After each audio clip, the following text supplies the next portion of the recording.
तो students exam आ चुके हैं और एग्जाम टाइम में ये मायने नहीं रखता कि आपने पूरे साल कितनी मेहनत की। आप ये चीज कतई मायने नहीं रखती है। ये सिर्फ मायने रखता है कि आपने उन 3 घंटों में क्या लिखा, क्या किया, और उसी से आपका रिजल्ट आता है और वही आपको निर्धारित करता है, वही चीज आपको बताता है कि आपने पूरे साल कितनी मेहनत की। और जो स्टूडेंट स्मार्ट स्ट्रेटेजी के साथ एग्जाम हॉल में नहीं जाते, जो स्टूडेंट अच्छी रणनीति के साथ एग्जाम में नहीं जाते, उनका एग्जाम पूरी तरह से खराब होना ही है। बहुत सारे स्टूडेंट ऐसे होते हैं जो पूरे पूरे साल पढ़ाई करते हैं लेकिन उसके बावजूद भी उनका रिजल्ट खराब आ जाता है। और बहुत सारे स्टूडेंट होते हैं केवल 1 महीने अच्छी से तैयारी कर लेते हैं और उसी कारण उनका रिजल्ट बहुत बढ़िया आ जाता है, बहुत अच्छा आ जाता है। क्यों होता है ऐसा? क्योंकि उनके पास एक स्मार्ट स्ट्रेटेजी होती है, उनके पास एक अच्छी रणनीति होती है अपनी परीक्षा को तैयार करने की, परीक्षा में क्वेश्चंस को सॉल्व करने की, और वही रणनीति उनको अच्छा सा नंबर दिलाती है। बहुत सारे स्टूडेंट के पास पेपर सॉल्व करने का सुपर तरीका नहीं होता है, सुपर फॉर्मूला क्या होता है पेपर सॉल्व करने का ये चीज नहीं जानते, और वो सुपर फॉर्मूला आज मैं आपको यहां बताने वाला हूं। अगर आप एक बोर्ड परीक्षा के स्टूडेंट हैं और आपकी जो परीक्षाएं आगामी 24 मार्च से शुरू होने वाली हैं उसमें आप परीक्षा देने जा रहे हैं, तो ये सुपर फार्मूला आप अपने साथ लेके जाइए और मैं गारंटी देता हूं कि इस फार्मूले को यदि आपने यूज कर लिया तो आपके परीक्षा में अच्छे नंबर एकदम परफेक्ट रखे हुए हैं। तो इसके लिए वीडियो में आपको लास्ट तक बने रहना होगा, क्योंकि जैसा कि जानते हैं ये है आपकी अपनी क्लास एक्सीलेंस क्लास, यहाँ पे आपको आपकी हर समस्या का समाधान मिलता है। तो ज्यादा देर न करते हुए चलिए चलते अपने लेक्चर की तरफ। तो पहले जान लीजिए कि एक छोटी सी कहानी मैं आपको सुनाता हूं कि आपने बचपन से एक कहानी सुनी होगी, एक खरगोश एक कछुए की। खरगोश और कछुए में एक शर्त लग जाती है और खरगोश क्या करता है कि तुरंत दौड़ना शुरू कर देता है, क्योंकि दौड़ की शर्त लगती कि इस निर्धारित जगह पे कौन पहले पहुंचेगा वही जीता हुआ माना जाएगा। और वहां पे आपने पूरी कहानी को ध्यान से सुना होगा तो देखा होगा खरगोश आखिरी में हार जाता है। क्यों हार जाता है? क्योंकि उसने तो पहले रेस शुरू की थी और वो उस जीते हुए पॉइंट से कुछ दूरी पर जाकर सबसे पहले पहुंचा था, लेकिन कछुआ उस जीते हुए पॉइंट पर क्यों पहले पहुंचा? क्योंकि वो बीच में सो जाता है। ठीक उसी प्रकार से आपकी रणनीति भी होनी चाहिए। आपको क्लासरूम पहुंचे, कॉपी पर्चा लेकर पहुंचे और पेपर मिला, लगे सॉल्व करने, तो ये सबसे गलत रणनीति है कि पेपर मिलते ही आप तुरंत पेपर को सॉल्व करना शुरू कर दीजिए। ये चीज आपके लिए बिल्कुल होनी ही नहीं चाहिए। आपको 15 मिनट शुरुआत के 15 मिनट्स आपको दिए जाते हैं कि आप पेपर पढ़िए, और वो 15 मिनट इसलिए दिए जाते हैं कि आप पेपर के क्वेश्चंस को पहले पढ़ लीजिए और आपकी एक स्मार्ट रणनीति जो बना के आए, स्मार्ट स्ट्रेटेजी जो बना के आए हैं वो अप्लाई कीजिए और अपने पेपर को स्मार्ट तरीके से सॉल्व कीजिए, जिससे कि निर्धारित समय के अंदर, निर्धारित टाइम के अंदर आप अपने सारे क्वेश्चन को अच्छे से सॉल्व कर पाए। लास्ट में जब आप अपनी कॉपी सबमिट करें तो आप इतने कॉन्फिडेंस के साथ सबमिट करें कि इस रिजल्ट में, इस परीक्षा में मुझे अच्छे नंबर से पास होना ही होना है। तो आज मैं आपको यहाँ पे एग्जाम की तैयारी के लिए 5 टिप्स देने वाला हूँ जो कि आपके बहुत ही इंपॉर्टेंट, बहुत ही काम आने वाली हैं। हर एक एग्जाम में हर एक तरीके से ये 5 टिप्स आप यूज करके रखिए और ये मान के चलिए कि आप इन 5 टिप्स का अगर सही यूज कर लेंगे तो ये आपको आपकी परीक्षा में अच्छे नंबर दिलाने में बहुत ही कारगर होने वाली है। पहली स्ट्रेटेजी के अंतर्गत आप अपने साथ एक घड़ी लेकर जाइए। घड़ी लेकर जाने का क्या फायदा? घड़ी लेकर जाने से आपको ये पता रहेगा कि आपके पास कितना समय बचा है और आप उस समय में कितने क्वेश्चन को आपको सॉल्व करना है। क्योंकि जिन स्टूडेंट के पास घड़ी नहीं रहती है उनको क्या होता है कि वो छोटे छोटे क्वेश्चन में, शॉर्ट आंसर में, या फिर जो जिनका नंबर 1 या 2 नंबर के क्वेश्चन होते हैं उसमें ज्यादा समय दे देते हैं, और बाद में 2 घंटा बीतने के बाद जैसे उनको जो वार्निंग बेल लगती है 1 घंटे वाली, तुरंत पता लगता है अरे अभी तो बड़े बड़े क्वेश्चन बाकी है, ज्यादा नंबर वाले क्वेश्चन बाकी है, तब लगे उसमें आप दौड़ लगाने और दौड़ लगा के लिखना शुरू किए।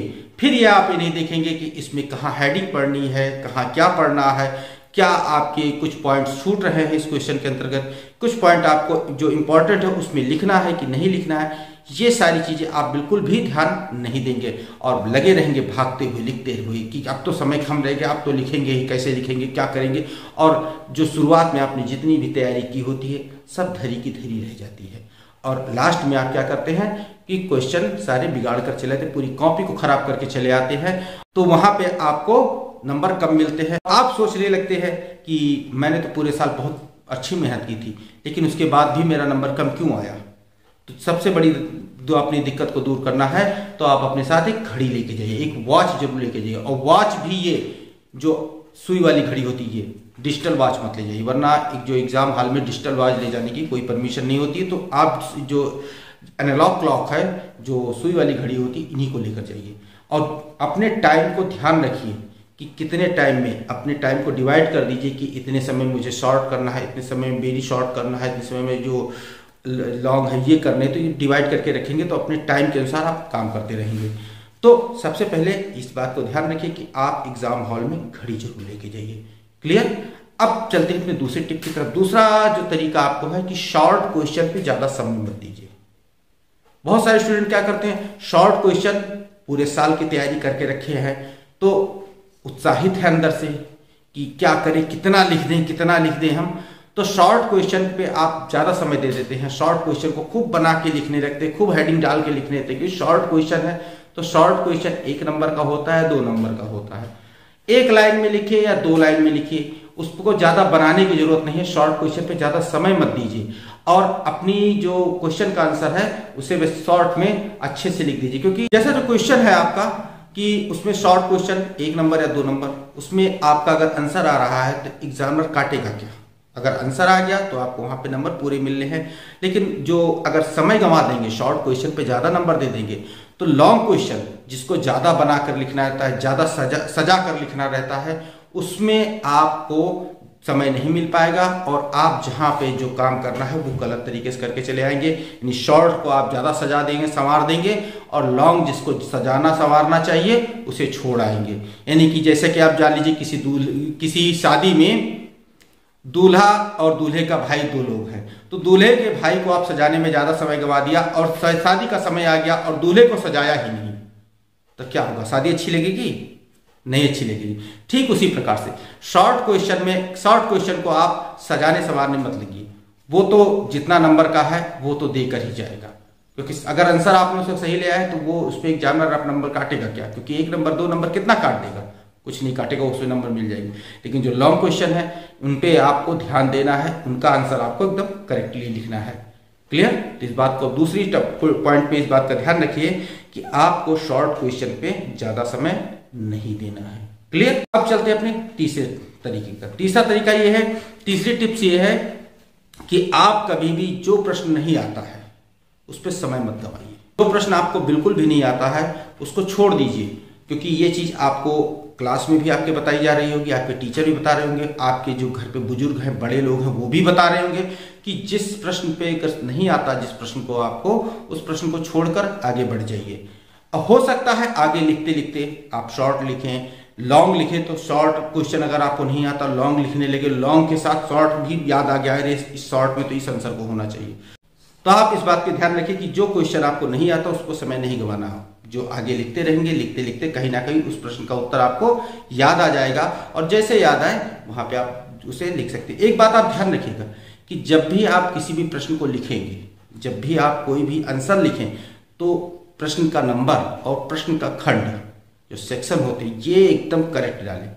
इसका मतलब ये नहीं है कि आप एक लाइन से लिखना शुरू कर दें।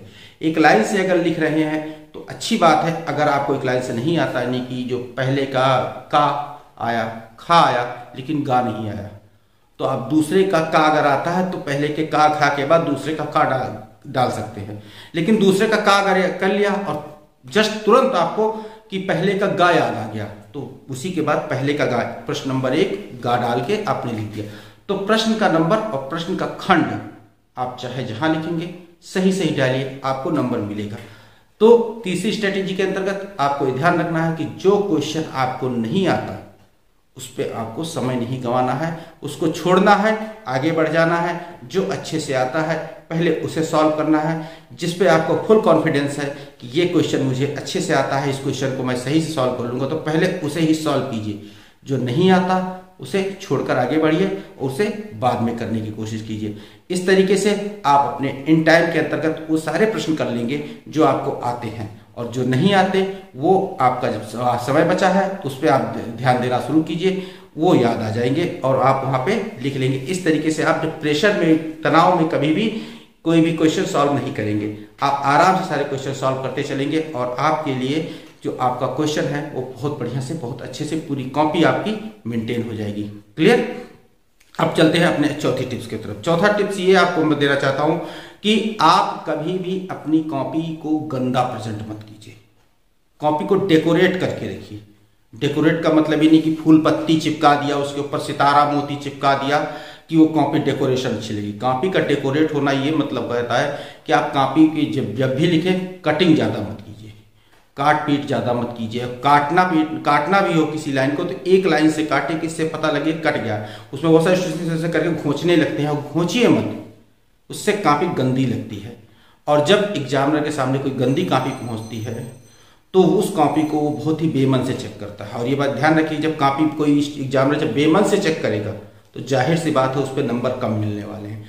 आप कॉपी को जितना अच्छा रखेंगे, जितना साफ सुथरा रखेंगे, जितना डेकोरेट करके रखेंगे, उतना ही ज़्यादा एग्जामिनर उसमें समय देगा। और अगर एग्जामिनर ने ज़्यादा समय दे दिया तो निश्चित ही आपको कुछ ना कुछ एक्स्ट्रा नंबर वो वहाँ पे कॉपी आपकी दिला के जाएगी। तो इस बात का ध्यान रखिए कि कभी भी कॉपी को गंदा मत प्रेजेंट कीजिए। कहीं भी कोई भी क्वेश्चन में देना हो, अगर आपने बाई चांस लिखते समय कोई गलती कर दी तो एक लाइन खींचिए, उसका आंसर आप काट दीजिए।